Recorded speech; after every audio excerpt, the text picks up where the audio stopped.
تو امام کہتے ہیں کہ علامات المومن خمسہ، یعنی 5 علامتیں ہیں مومن کی. یہ 5 علامتیں پائی جاتی ہیں یہ مومن ہے. بحث کرنے کی ضرورت ہی نہیں کسی سے، نہ کسی کچھ کہنے. ہمارے تو رواج ہو گیا بھائی، ہر آدمی مومن اسلام کے بعد والا اپر درجہ ہے. اسلام تو سب لے کر آتے ہیں، مسلمان سارے ہیں. مومن سے قرآن بھی ہر جگہ کہیں یا ایھا الذین آمنوا کہہ رہا ہے، یا کہیں یا ایھا الناس کہتا ہے. ہر جگہ وہ بھی مومن کو مخاطب، جہاں مومن کو مخاطب کرنا ہے وہ مومن کو مخاطب کر رہا ہے. لیکن ہمارے یہاں تو گارنٹیڈ ہے کہ ہم تو ویسے مومن ہیں. تو اسی چکر میں کہ امام نے بتایا کہ یہ نہ ہو کہ روز قیامت میں آخرت میں یہ لوگ، ائمہ نے ہر چیز کو ڈیفائن کیا ہمارے لیے. تو 5 علامتیں ہیں مومن کی. پہلی علامت کیا ہے؟ امام فرماتے ہیں کہ البر فی الخلوہ، یعنی تنہائی میں تقوی اختیار کرتا ہے.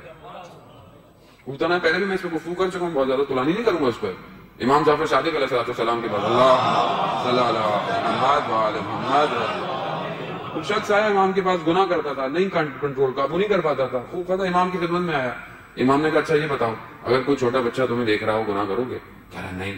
تو کہہ رہا تم خدا کو چھوٹے بچے کے برابر بھی نہیں تسلیم کرتے؟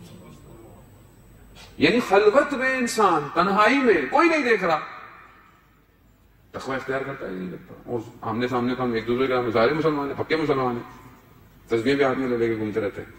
اچھا ہمیں دوسرے کو پتہ چلے. تنہائی میں کیسے ہیں؟ اکیلے میں کیسے ہیں؟ کوئی نہیں دیکھ رہا، کمرہ بند ہے. کوئی آئے گا کہ چینل چینج کر دیتے ہیں، اکیلے میں چینل چینج کرتے ہیں.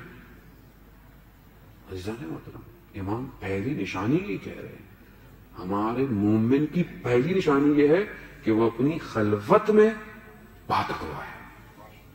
دوسری نشانی امام کہتے ہیں کہ دوسری نشانی یہ ہے کہ وہ اپنے قلت کے اندر، یعنی جب اس کے پاس کچھ نہیں ہے تو بھی وہ صدقہ دیتا ہے. یعنی صدقہ دینا ناداری میں، یہ دوسری نشانی ہے. خود جس کے پاس پیسہ ہے اس کو تو دینا ہی ہے، قرآن بھی کہتا ہے کہ اپنے مال میں سے انفاق کرو. لیکن جس کے پاس نہیں ہے، تنگ دست ہے، وہ نہیں ہے، بہت زیادہ نہیں ہے، وہ جو صدقہ دیتا ہے وہ دوسری نشانی ہے مومن کی. وہ شخص ہے آیا رسول خدا حضرت محمد مصطفیٰ صلی اللہ علیہ وآلہ کہا کہ مولا وہ رسول اللہ وہ حالات ٹھیک نہیں ہے، یعنی رزق میں تنگی ہے، کیا کریں؟ کہاں صدقہ دو. اور بولیں گے پہلے بیچارے کے حالات تنگ ہیں، رسول اللہ کہ صدقہ دو، کہاں سے صدقہ دے دو؟ کہا کہ نہیں صدقہ دو، اور جو بھی ہے دو. دیا، کوشش پیدا ہو گئی.